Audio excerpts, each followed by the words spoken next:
அவனை எல்லாரும் ஒரே வார்த்தையில்தான் அழைத்தார்கள். அது தோல்வி. அவன் முயற்சி செய்தான், ஆனால் தோல்வி வந்தது.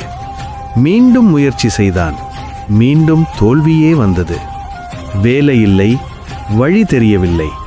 நம்பிக்கை மட்டும் மெதுவாக குறையத் தொடங்கியது. உன்னால் முடியாது என்ற வார்த்தைகள் அவன் காதில் அல்ல, அவன் வாழ்க்கையிலேயே ஒலித்தன. ஆனால் அவன் ஒரு விஷயத்தை மட்டும் எந்த நாளும் விடவில்லை. அது முயற்சி. யாருக்கும் தெரியாமல் ஒவ்வொரு நாளும் அவன் சிறு சிறு முயற்சிகளை தொடர்ந்தான். நாட்கள் கடந்தன, முயற்சிகள் கூடியன. ஒரு நாள் மாற்றம் மெதுவாகத் தொடங்கியது.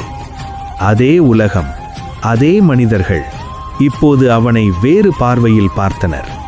நினைவில் வை, முயற்சியை நிறுத்தும் நாள்தான் உண்மையான தோல்வி.